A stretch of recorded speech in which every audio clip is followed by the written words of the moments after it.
How y'all doing? Welcome, welcome, welcome. We're so glad that you all are with us tonight. You are watching Miscarriages and Marriage. This is a monthly series that we are going to be holding for the month of October. I'm so happy tonight to have my very special guest.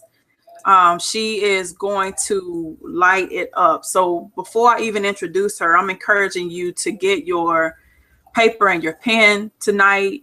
I know the topic may seem a bit unusual to some. How can you talk about marriage and how can you talk about miscarriage all in the same voice? But the truth of the matter is what we go through in life is parallel often. We have joys, we have pains. And this is the month, October, that is set aside. My husband and I will be celebrating in a couple of days our 10-year anniversary. As I was just telling Toya in a pre-chat room, the month of October meant so much for us, you know, because when we were 8 years into being married, 4 days after we celebrated our anniversary, we ended up having a miscarriage. And, you know, you hear the pain. I do grief recovery. I talk to people about the pain of that and loss in general. But when you go through something as devastating as a miscarriage, you gain a new perspective on what's important. So while your coworkers are talking about, you know, who's talking about them and who's, you know, putting paper on their desk, you tend to put things in perspective because you've actually gone through fire that's a lot hotter than those things. So it really puts things in perspective. Tonight we're going to be talking about marriage and miscarriages. It's going to be, like I said, tonight is going to be awesome because we're going to have Toya T. Prissy, for those that know her on social media, is going to light it up. She's going to talk to you about everything that is going on in her life. She has an awesome, beautiful way of talking to you about the love of God without holding a Bible so heavily over your head. She takes present day truths and the grace of God and envelops them so beautifully into letting us know that no matter who we are, no matter what we've gone through in life, we are not the things that we have gone through. We're simply beautiful things that God can use because of what we went through. So for those that may be feeling as though you have lost all and you cannot recover, I'm encouraging you to listen tonight. If you're on Periscope, I'm encouraging you to listen tonight. Tune in. If you have a friend that may not have gone through a miscarriage or problems in their marriage, maybe they have lost a job, maybe they have lost a spouse, whatever it is that they have lost, they can recover all. And we just want to encourage you, no matter what it is that has happened in your life, tonight is the beginning of understanding how you can go about recovering all. So with that being said, Toya, welcome. Thank you for having me. So glad that you are here. So glad that you are here. For those that do not know you, please take the time to tell us who you be. Well, many people. I'm sorry for my voice. Overcoming right now. It's all good. It's all actually good. sound better than I've sounded in like the last week. So I'm glad I could at least talk. But okay, what was the question? I'm sorry. Okay, we got some people in the chat room. We got people on Periscope want to know, who is this woman? Who is this beautiful woman that's talking to us with this raspy voice? And you all just heard, Toya is getting over. She's overcoming, as she said. So she's going to be our special guest tonight, and she's going to come in and tell us about who she is. So Toya, just tell us a little bit about who you are, and we're going to just get straight into the interview. Well, my name is Toya, as you said. Some people know me as T. Prissy. It's the name of my company, T. Prissy Worldwide, that I started in 2010 as a blog, actually, online. And just talking about different conversations between men and women. That's how it started. I had questions of the day, and we would just talk about random stuff. And just in the midst of that, I think I just kept wanting to find new ways to reach more people. And so the blog went from something online to events, hosting events for women. So I did that for a couple years.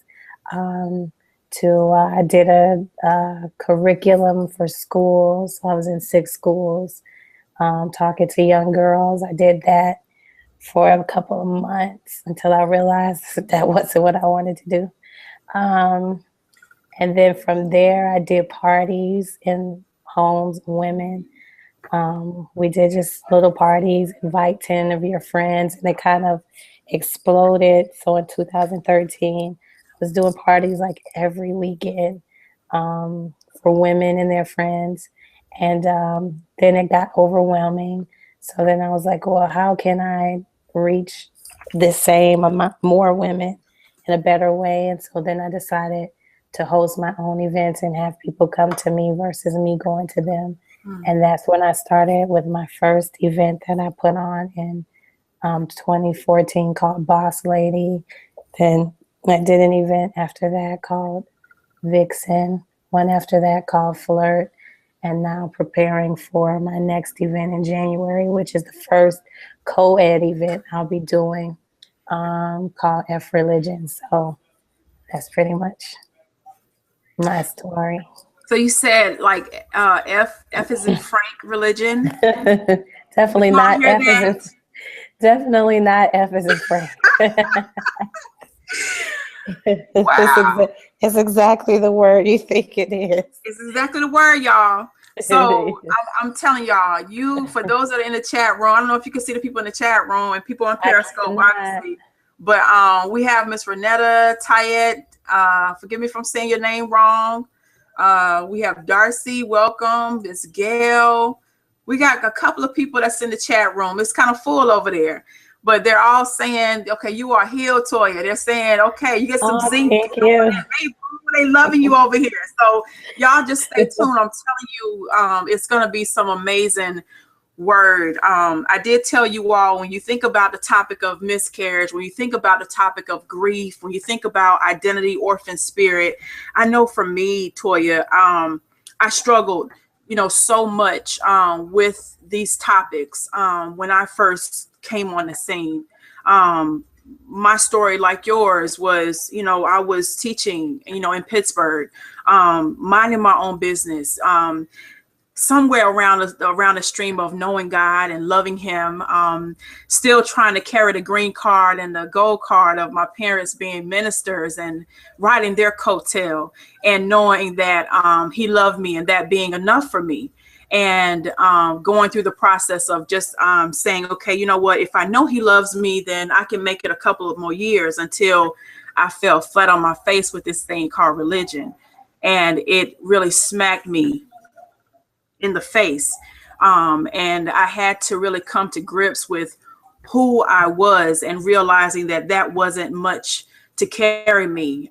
This professor title and this $90,000 a year salary wasn't enough to take away that pain at night, when the kids would go home and the school would close down, and I would take my Honda Civic and go up that hill, and go back into my loft and turn on the fireplace. I would curl up in a ball, smoking weed and holding a Bible in my hand and trying to find and reach this thing called God, this person called God. And just, I realized at that point I was desperate, that I needed to know him for myself. So started putting on, like I said, like you did, events, and just trying to find ways to help people deal. At that time, mine was grief, and losing my parents. And I put on poetry readings, and then I moved here to Atlanta and married my husband and started, book clubs and, all those different things. And I just love the fact that you have followed in that same path as well, because what I'm hearing you say is you're creating events, you're creating opportunities to outreach, to inreach.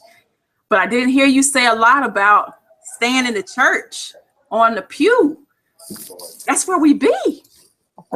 That's where we expect a lot of the action to be. And I'm just loving the fact that you have found a way to creatively step out of the pew and use your gift, your love for God, your love for people, to bring them back to him. So right. Talk a little bit about that. Like, how has that been? How's that journey been for you? Interesting. Interesting. I'm sure. I'm sure. I mean, you know, I grew up in church and worked in ministry for 12 years. So that was my frame of reference for life for a long time. And it was just within those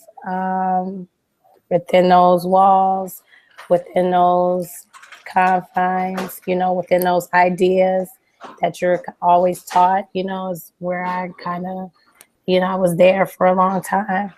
And I think you just get to a point, I mean, like you were saying, where, you know, you're kind of riding your parents' coattails, that type of thing. But you get to a point where it just doesn't work. You know what I'm saying? It just doesn't work like in real life. It just does not work, or you get to a standstill. And I think that's where I got to a standstill, and I felt confined, you know. And then also teaching, I was you know, when I was doing youth ministry. So I was teaching youth for a long time, 10 years. And so doing that, something about being in front of young people, they'll call you out, you know what I'm saying? Or they just, it has to be honest for them, you know? And so after a while, you know, I'm looking at them and they're not buying the stuff they're supposed to be buying the same. You know, you're trying to say the same thing you've always heard and tell them that, and they're just looking at you like, whatever, it's not moving me. And so when I got to that point, you know, I was like, well, I got to figure something out. You know what I'm saying? I got to do something different. And so I challenged myself, my own self, to be more honest with myself first. You know what I'm saying? About what I believed, you know, or what I didn't believe, or do I really believe it? You know what I'm saying? Or is this something I'm just regurgitating because I've always heard it? You know what I'm saying? True. So once I started challenging my own belief system, then I started finding truth for myself that I was actually internally convinced of, not externally, because people always said this is what it is. You know what I'm saying? Absolutely. Absolutely. And I started, you know, doing just different stuff. And, you know, that's where all the things that I'm doing now and the way that I do it came from just honesty, you know. That's it. And I think that no one can knock that. We want to welcome Lakeisha Battle on Periscope and all the other people that are on Periscope. Thank you so much for tuning in and joining us. We want to go to the chat room real quick. Toya, we have Renata in the chat room. She said that she struggled because she was alone with no family, and then found out that they had dogged her out because she was saved. This is so good, this exchange that we're having. She was single and not married at 19. I thank y'all for this tonight. So she's like really, really appreciating the dialogue that we've started so far. No action is outside of the church, and that is why they call us rebels amongst the holier than thou. So yeah, we're going to talk about that tonight. Just when you said that, you know, before we were live, you know, Toya and I were in the pre-chat, and we were just talking about, you know, just, you know, how we came to be, and, you know, dealing with this imposter syndrome, which is so real, you know, because you can't, when you receive a call or an assignment that requires you to uncomfort yourself, you have got to take some serious steps to building up and safeguarding your confidence and who you are in God. Your identity has to be strengthened so deep and so rooted in God that you don't have time to allow the likes on Facebook or the likes on Periscope, even though we appreciate the hearts and all of that. You can't allow yourself to be moved by that. You can't allow yourself to be moved by the blogs, you know, the people that read your blogs or don't. I was just telling Toya, it just kind of bugged me out. You know, our anniversary, we're talking about marriage and miscarriages. You know, the marriage piece, we talked about that today on social media, and we had over 227 likes.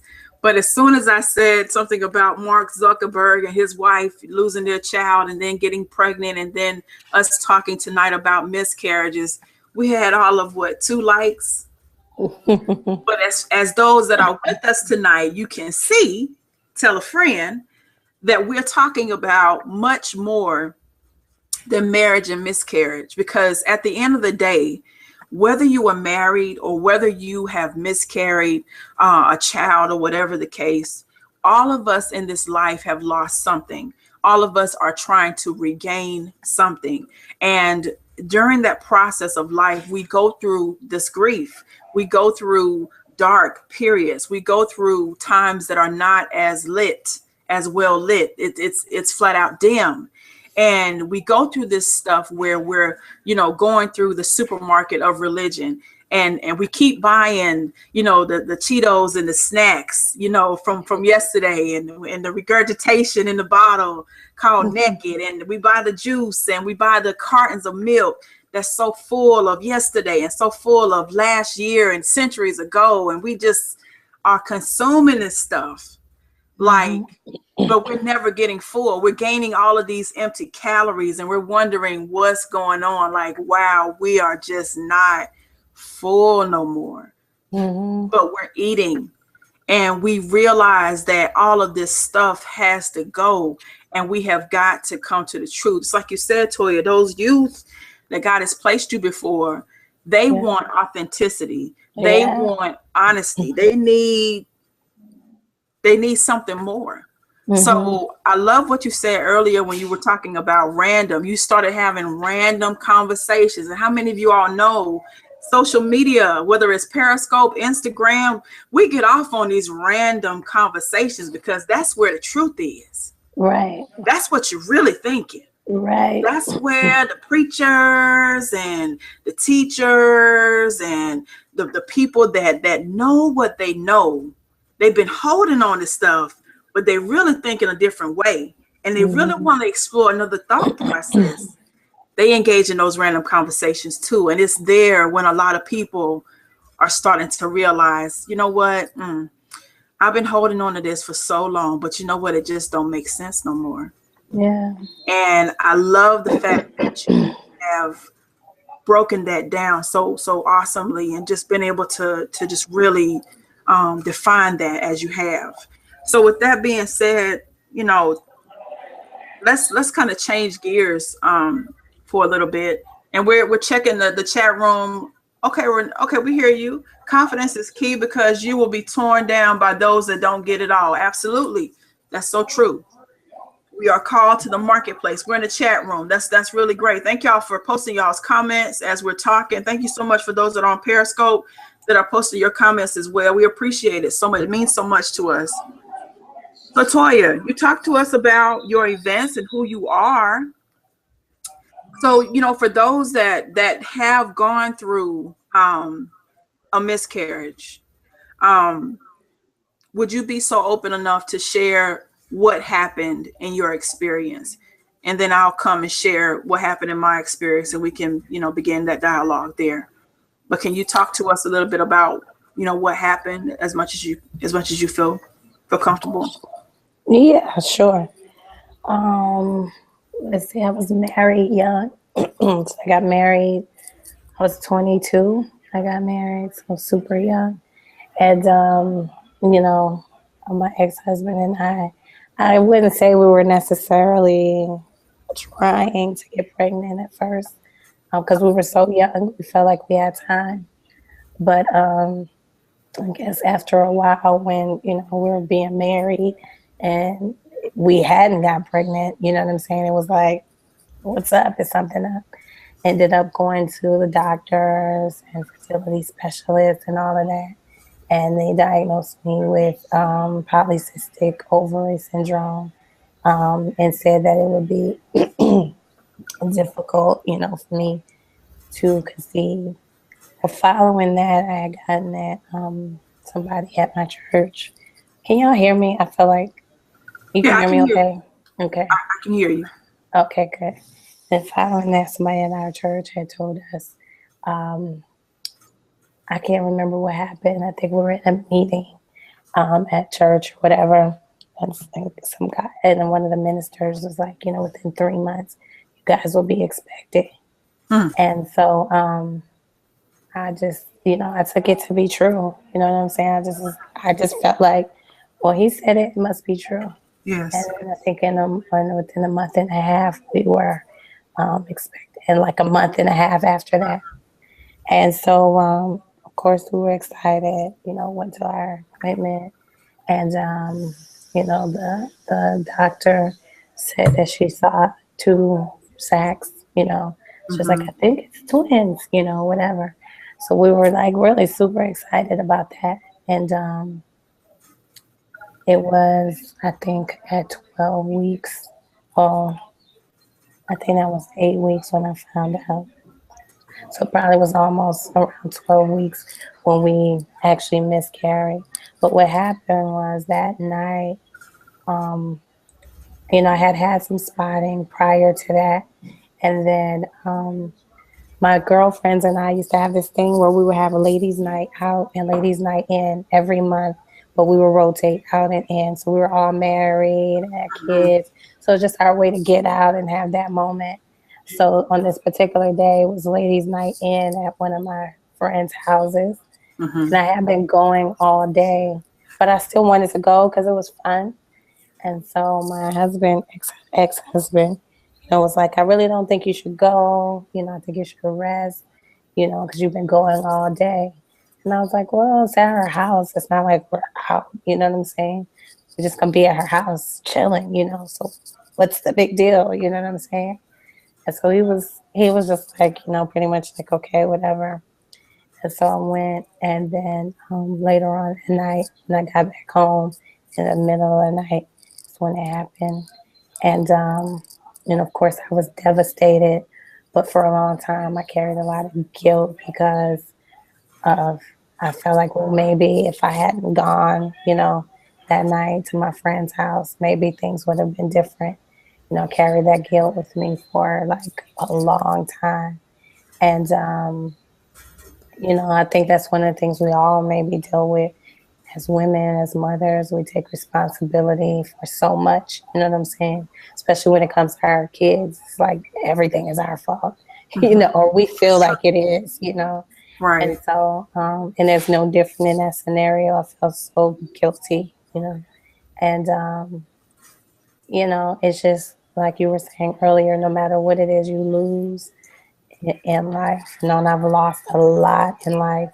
Um, my father, of course, I was married and divorced. Of course, the miscarriage, houses, cars, everything, money, you name it. You know what I'm saying? Right. My dogs, just the list goes on and on. Mm-hmm. It's one of those things of learning how to process, learning how to overcome, learning how to learn, how to be a Yes. student of life, Yes. but at the same time, not taking the weight and responsibility of things and carrying it with you. You know what I'm Yes. saying? But taking the proper perspective. And so that's one of the things I had to learn, over time, how to process it all, how to learn from everything, grow from it Yes. Yes. without carrying the weight and responsibility, so to speak, of it. Mm-hmm. I would say that one of the things that we deal with in this life is just you know like I said before, in the classes I've taught before on grief, we're taught to acquire things. We're all taught to acquire things. We're taught to hope for things, and we're taught to desire things. And once we obtain those things, many of us are not taught what to do when we lose those things. And, loss puts us in a place where we're completely vulnerable. It puts us in a place where we are completely, you know, um, like you said, we're in a place of unlearnedness because it's a situation that we may have never stepped in. Mm-hmm. You have that child that loses a fish, at 6 years old. We got Tally a fish, because she was, doing so great in first grade, and Goldie is her name, excuse me. She's still holding on. She's a beta fish, and apparently they're supposed to live a little longer. But I was just asking God the other day. I was like, Lord, the same way you keep our children healthy and safe, please, keep Goldie safe and prosperous. I remember when I lost my goldfish, even though my mom and dad were ministers, they just went out and bought another one. Mm-hmm. And, when you teach your children that, I'm sure my mom and dad didn't mean anything by it. They just said, well, let me just go get the girl another dollar goldfish. But for me, that goldfish was like a part of my family. Mm-hmm. So if we're taught to deal with grief that way by replacement, we will continue to replace and fill voids and, do things, to try to cover up. And that vulnerability that we feel will never be patched or will never be repaired because we're consistently trying to put something in the place of it. But for those, like you said, that have gone and lost and lost and lost, you reach an intersection, just like you reach that intersection when you realize religion is no longer good for you. You realize that you cannot continue to go through this life feeling the way that you are. You know that something is wrong, but you can't necessarily put your finger on it. You know that some days you wake up and you're not really all the way there. And you're not willing to realize that something's wrong because you love God and you have God in your life. And you know that, he's the supplier of all things, and he is. But he also gives us the wisdom to know within ourselves when something is not right in our atmosphere. And just like you said so beautifully, when we go through a series of losses, we have to learn the fact that we need to unlearn what we have heard. Just because we love God, that does not negate us from going through the process of realizing that something in our life is missing. Something in our life has been disturbed, rocked, or removed. And when those things have been removed, we need to acknowledge that. And I think, what really makes me so happy tonight that we're talking more than sad is just miscarriages are so unmatched by so many people, so many employers. I'm sure that they mean well and they want to be good to their employers or their employees. But, for a lot of people that deal with miscarriages, they're given one day off or 2 days off. And it's not something that is recognized. I know a lot of women that I've worked with in the past that have had a miscarriage on Monday and by the threat of losing a job had to show up on Tuesday, body still wrecking with pain. And they're them waiting to have their DNC later on in the week.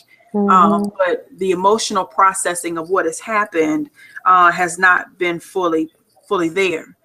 And I know that, when you talked about, how you had to process the fact that your physical body had to deal with the loss. And then you yourself having to process it. And then that in your relationship with your mate. And then those that are around you in your community. How are you going to explain, especially when there was a verbal voice that told you to slow down? That can torment you forever. And I know in my case, it was similar to the same. We had gotten all these beautiful pictures made, and we were just being so elated and so happy because we were finally pregnant and ready to announce it to the world. And boom, out of nowhere, 2 days before we were scheduled to announce our pregnancy to the world with these beautiful pictures, and we paid all this money for. I'm at the hospital like, what? Am I dehydrated? No, Ms. Zoganiga, you're actually you're losing your child. No, don't think so. Come again. No, it's actually happening. And they lightly prepared me for the agony that I would experience with the expelling of the baby. And I don't wish that on anyone. And for the sake of tonight, we won't go into the gory details, but it is just something that no one should experience. So it's necessary for me. It's necessary for Toya. It's necessary for those that have come to the point of realizing that they need to unlearn some things in life and relearn loss is one of those things. If we could have a webinar on foreclosure, on job loss, those things will be equally behind, because they're equally as important. Loss is loss. When we acquire things, we need to be taught what to do when we lose those things. So tonight is really about coming to you and just talking to you about and pausing and saying it's okay. If you are in a space where you are not understanding, you may feel like you're in jail. Something's happening, you're feeling uncomfortable. And we just want you to know that it's okay. It's real. What you're dealing with is real. These emotions are real. And Toya, I just really want to impress upon them that what they're dealing with is real. Let's go to the chat room real quick, and then you can come back, and I'd love for you to just share. But she said that Renetta said that when you're in pain and have others that don't mean to, but end up saying things to injure you, I don't think they mean to. At least I hope not. It's important to have the backbone to hold you up in those times. That's really, really true. Darcy said, yep, that's hard. This is why God will show you the soldiers that will be on your side. And she said, again, that is true. You don't feel the same. Learning to accept what has happened and deal with it properly and not pretending that it's not there. It leads to mental illness. That's very true. Mm-hmm. Angel said, that's an issue I have. I do not know how to deal with grief. I have gone through a lot of devastating losses, and because I don't deal with the hurt, I overlook it and replace it with other things. Can you talk about that a little bit based on your experiences, either with miscarriages or all the other things that you've gone through in life to make you who you are? Yeah, I mean, life is a cycle of coming and going. You know what I mean? It just of in and out, that's just how it works. How the trees bloom and the flowers bloom for in a certain season, them to shed all their leaves and to shed, to be bare, at some point. It's just the cycle of life. Mm-hmm. And I like what you said, how we're taught to acquire things, but not taught what to do when we lose certain things, even though loss and shedding is a part of life. It's a part of growth. It's a part of movement. It's a part of change. Just as things come, they go. They constantly come in to go out.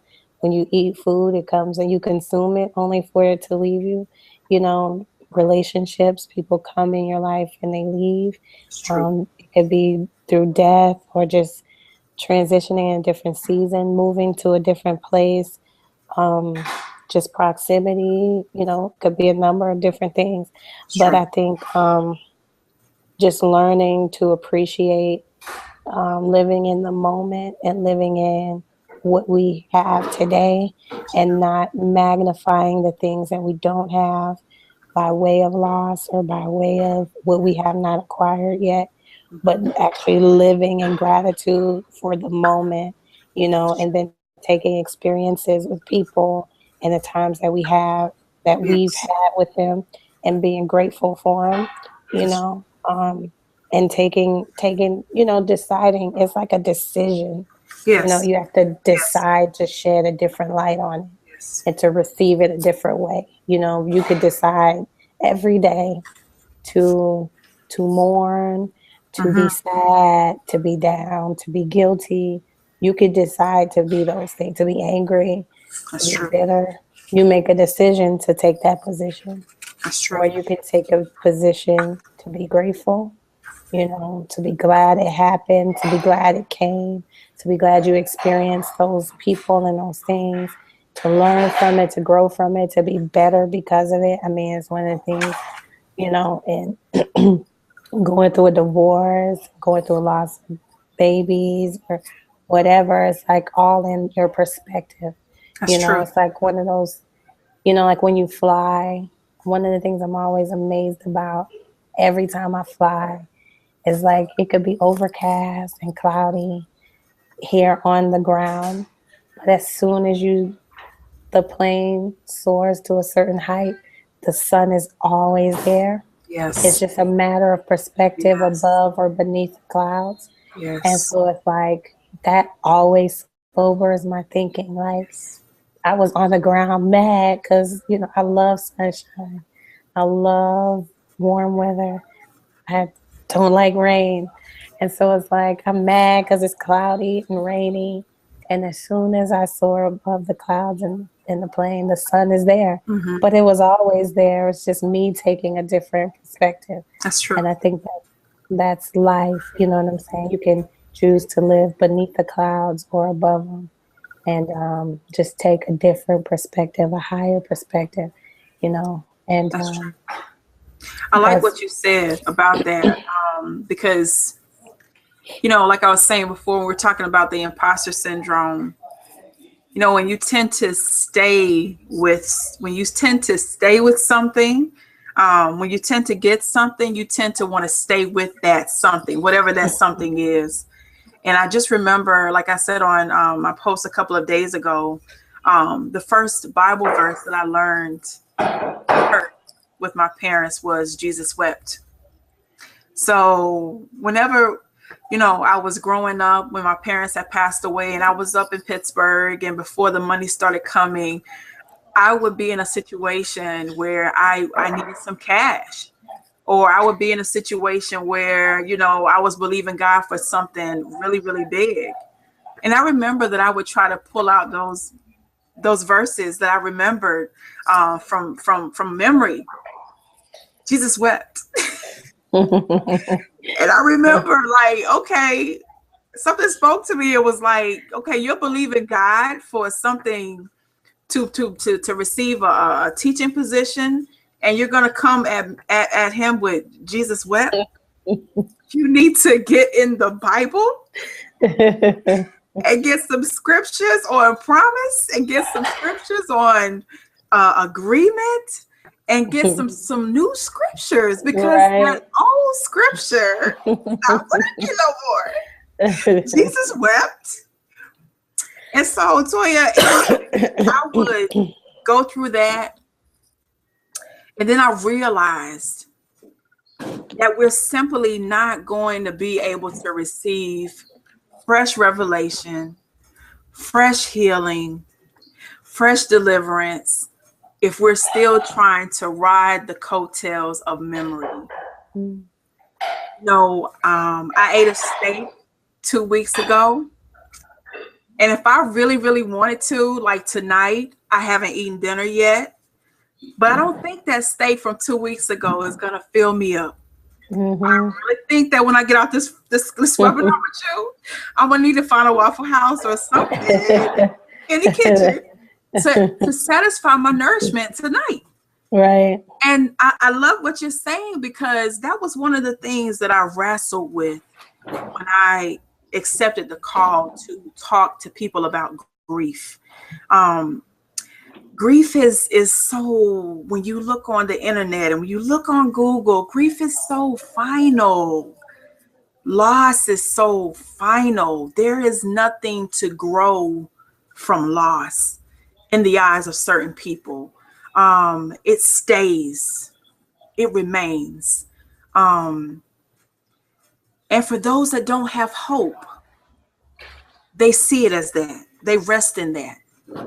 And I know so well how people can develop that mental illness that Gail and Renetta was talking about. It's real, because when your spirit has swallowed up your current situation and is not able to see what it's dealing with, you have a spirit that's decaying, and your mental state is still trying to process what's going on a daily basis.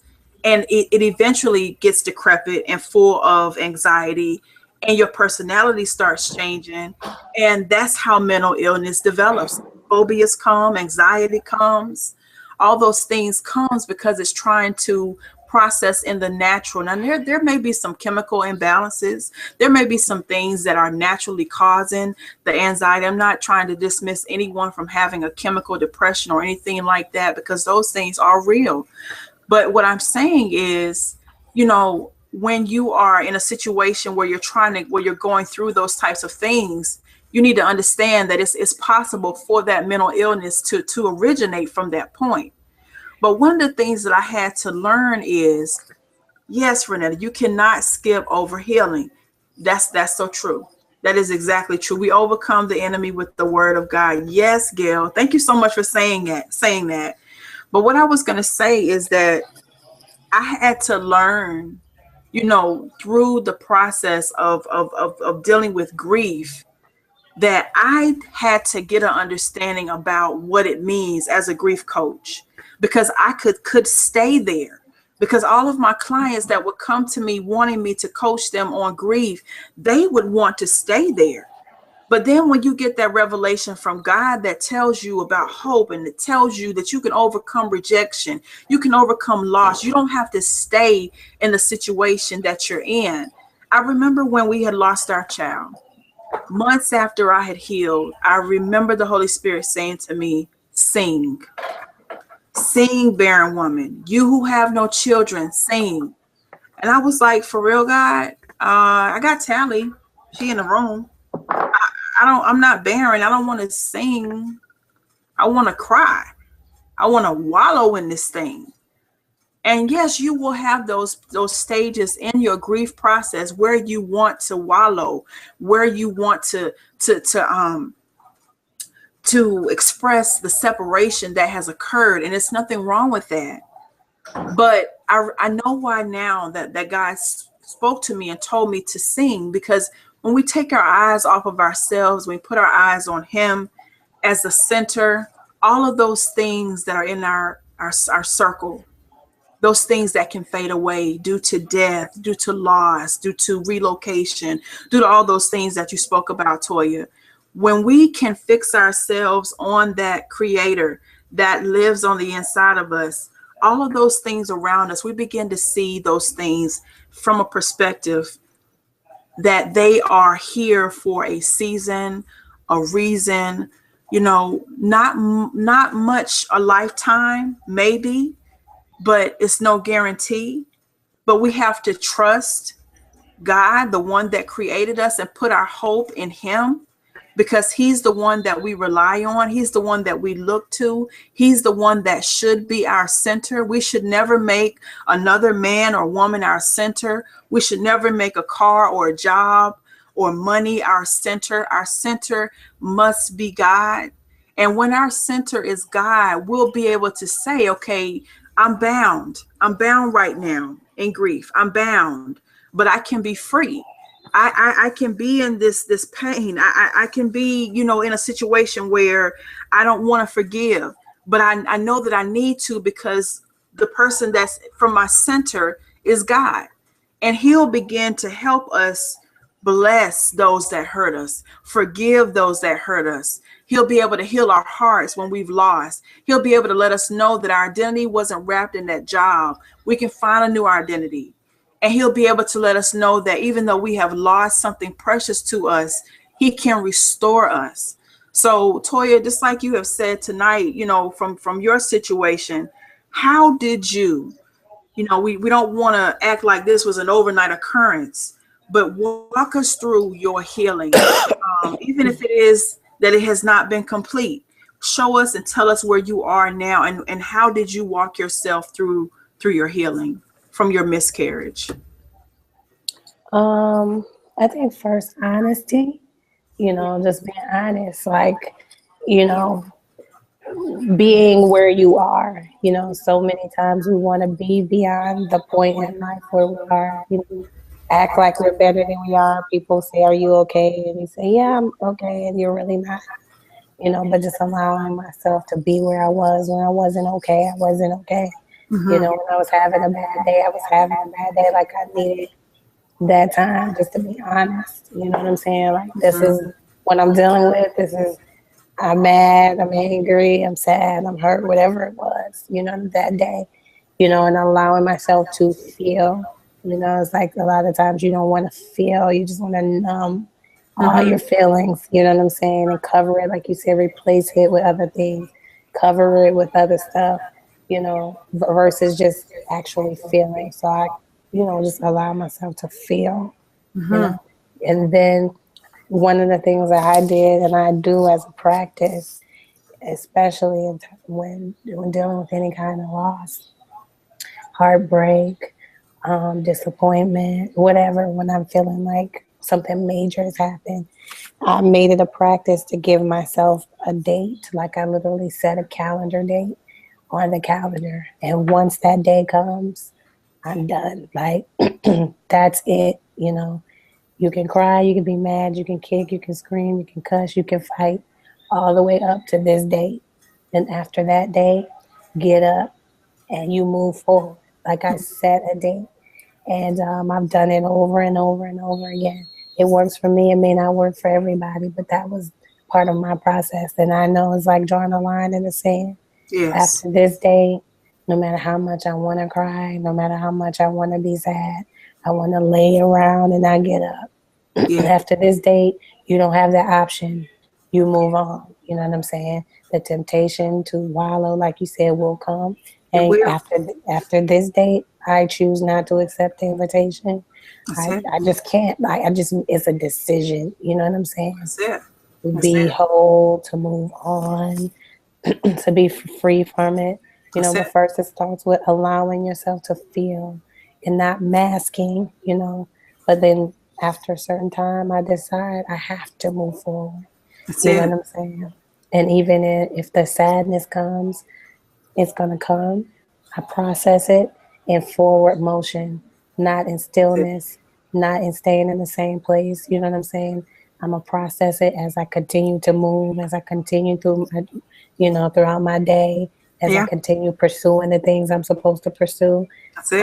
It's going to come. I'm not going to act like it didn't come. I'm not going to act like I'm not sad or hurt or disappointed. I am all those things, but I'm doing that, processing it in motion. You know what I'm saying?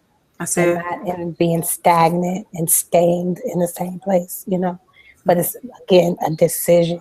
You know what I'm saying? It's really a decision. I love that. Renetta said that in the chat room. She said feeling is a part of the recovery, being able to be in the moment and hear your heartbeat. Gail claims that it is now so, regardless of how you feel, your feelings will not always line up with the word of God. She said, that is my prayer, to those that have hurt me and love them unconditional at some point. You all are, in the chat room, you all are blazing. I love the conversation and the dialogue that's going on in the chat room. Thank y'all so much. Keep the conversation going. I don't know what happened on Periscope, but I'm sure the comments are still coming in. It's just coming in at a rate that I can't. I just clicked over that. Darcy, if you're watching that, thank you so much for managing that. But I just had a vision when you were just talking a few minutes ago, and this past August, I know, like you just came back from Destin for the Pastor Taffy Dollar's women's conference. So proud of you for God using you in the way that He is. But I think your topic was embracing change. That was the name of the conference. And I was just thinking about this past August, when I had gone to North Carolina for the Broken Crayon Still Color Conference, and just speaking to the women about crayons and just about, what we deal with as women. And in the chat room, we were just talking about your session as well. But one of the things that I just saw, Toya, as you were talking was, it can be so difficult sometimes when we are in God. The perception to a lot of people is that we are free. We are so free that we are not familiar with unforgiveness, that we are not familiar with never, burning bridges, that we are so free that we don't remember what it felt like to get double for our trouble. We don't remember, because we're so emotionally stable and sober. We don't remember what it's like for those that are bound.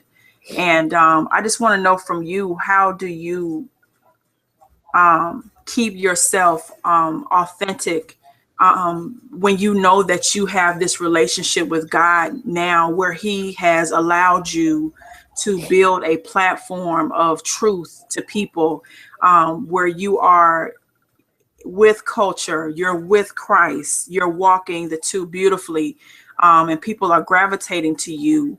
How are you able to let them know that you are a lover of Christ, unconditionally with Him, but still human? I embrace my humanity. I actually enjoy, for lack of a better term, being flawed.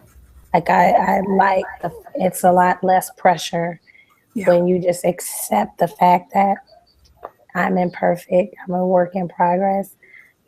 I'm on a path. I'm not all the way there. I like that part of my life, that is uncertain, that is unpredictable, that is flawed, that is a little rugged sometimes, it's rough. I like the peaks, I like the valleys. I think that's what life is about. You know what I'm saying? So I've learned to be okay with it within myself, and not the idea of perfection and having it all figured out. I don't.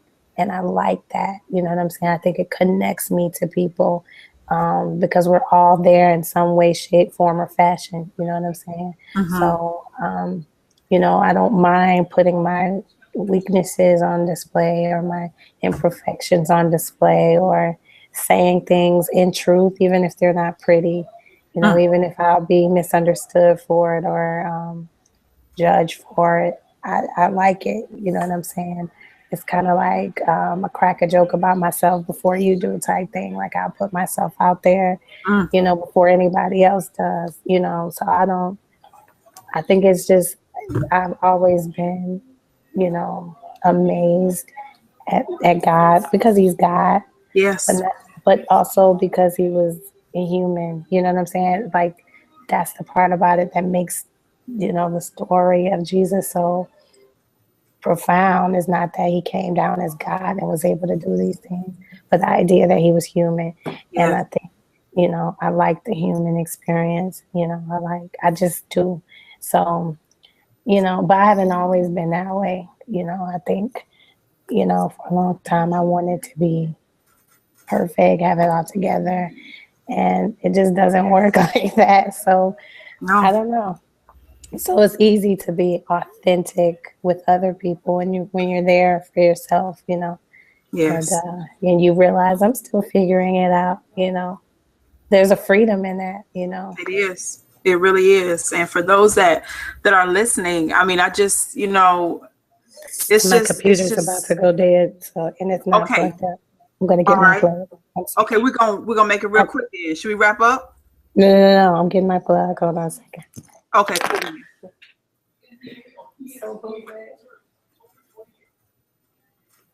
Okay, y'all sit tight. Thank y'all so much for tuning in. I'm loving this exchange in this chat room. Gail, you are on fire tonight. My goodness. Renetta, thank you so much for your comments too. I'm back and plugged Okay. up. Awesome. So what I was just thinking about, and this is kind of to kind of bring things to a close. Just encouraging people tonight that God will do what seems impossible. He can do what seems impossible. There's someone tonight that may be watching this, or that may be watching the replay, that's probably like, you know what, my life is broken into so many pieces. I don't know whether I'm coming or I'm going. Maybe I dealt with a miscarriage, or maybe I dealt with a marriage that has been shambled. Maybe I'm not walking the path of employment like I thought. I was a failure to my family, or whatever the case. There may be someone that does not feel like they are in the Jesus and the 12 Disciples Hall of Fame. They don't feel worthy that he could use them where they are. They don't feel like he can take their mess and take their stuff. What would you say to those people, Toya? How would you encourage them today? That's an absolute lie.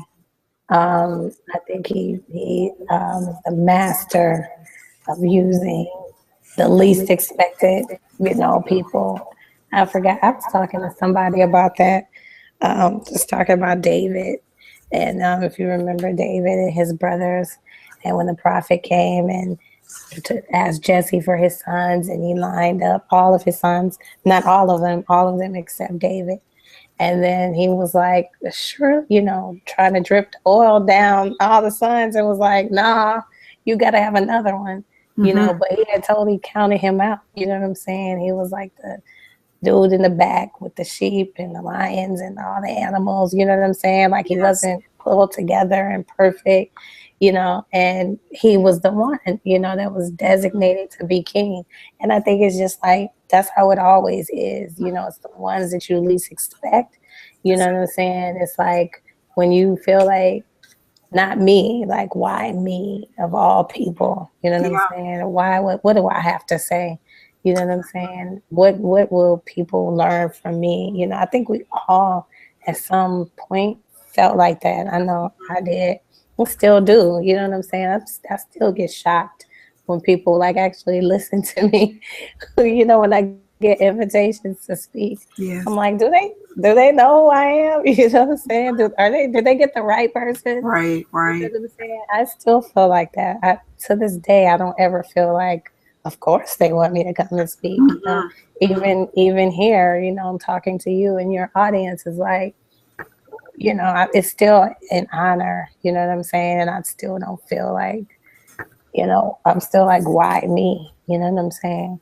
So I don't think the feeling of that necessarily goes away. I think part of it keeps you grounded. You know what I'm saying? But it's just despite the feeling, I'm going to step into it. You know what I'm saying? I'm going to keep showing up. I'm going to show up here today. I'm going to show up in Destin. They call me to Destin. And wherever else, I'm going to keep showing up, feeling like, who, me? I still feel like that, but I'm going to keep showing up. And so every time I show up, God somehow uses me and my rawness and how I say that's my broken English and how I halfway pronounce stuff. Oh Lord, it's all good. You know what I mean? So I think we all feel like that. And it's funny because the people who feel like they're supposed to be rarely are. Lord. It's always those of us that feel like we don't deserve it. Yeah. So, and that's one of the things I've learned. And it took my husband, Lord have mercy, to teach me this. I used to get a lot of satisfaction in being educated, and and thanking God, of course, still for the opportunity to be able to go to school and to gain education. But Toya, I had to realize the more I grow with God, man, it is this unmatched favor that supersedes and that opens doors that degrees just can't open. I would never take anything for the opportunities that God has presented. But one thing I know is that from here on out, the revelation of God is imperative. It's essential. It must be first. So whatever it is that we're getting and whatever it is that we're doing, from the missions to the marketplace, it must be from God. And I just as we were talking tonight, one of the things that the Holy Spirit just kept saying, none of the pain that we have gone through in this life is going to be wasted. It's just like a cup that is flowing over, from one person's life to the next person's life. The more we show up, the more that God will be able to get glory for everything that we are doing. Um, when we do not feel that we are adequate enough, that's the opportunity and the time when he can do what he does the best. He can Yeah. take our raspy voice. He can take, our For real. our used to be nose piercing self. He can take all of that and do something so beautiful. We try to look in the dictionary and get our words together, Hmm. but it's just something, like you said, about connecting with people. People Yeah. want connection. They don't Yeah. want to know, your accolades and all of those things, even though they're important. Don't get me wrong with your smart self. Those things are important. But if they can know this sympathy, empathy thing that Brene Brown talks about, I love it.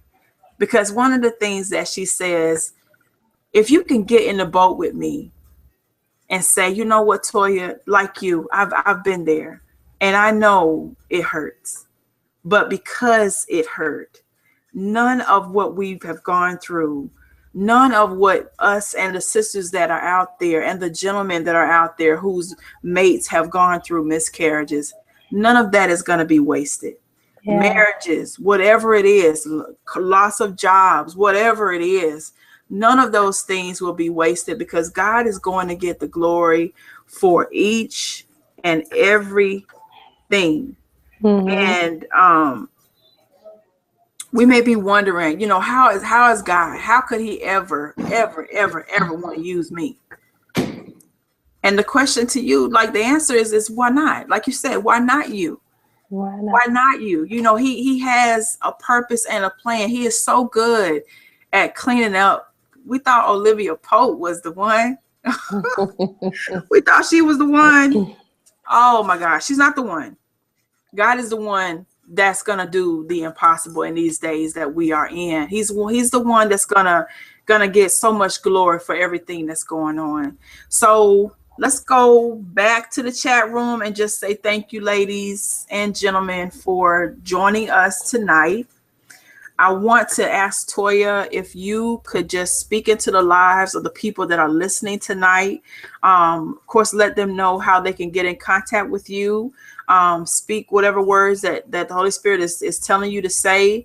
And finally, we're going to ask you to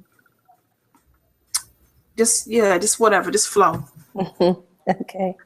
Well, thank you, number one, for the opportunity. I know, I know how it is when, first of all, to you, Danita, when God is giving you a platform and something on your heart, it is like a baby to you and it's precious. And so I don't take it lightly that you would extend your platform to me and invite me to be a part of it. I think what you're doing is amazing because not many people, I don't know anybody else who's doing it, which is the amazing thing. You know what I'm saying? And it's such a tough thing to say, I'm going to be the one to tackle grief. You know what I'm saying? That's And going to be me. You know what I'm saying? it's To a same deal with prayer. people. You know It's what the I same mean? prayer. I got you. I got you because, you're dealing with people at some of their lowest points in life, and speaking life and walking with them. And that's not an easy thing. You know what I'm saying? So I can only imagine how God has equipped you before the beginning of time to handle this and what Amen. he's woven into you, the strength that he's woven into you in preparation for this call. I can only imagine, and the short time and that we've known each other and, by way of course, I know Darcy because we work together and things like that. But, I just can only imagine how he's equipped you so much for this call. And I'm just proud of you. Keep going. I support you. Thank you so much. It's amazing work that you're doing. And then for everybody listening, I just really want to just inspire everybody to just don't give up on life, on your dreams, on your passions. Don't doubt yourself.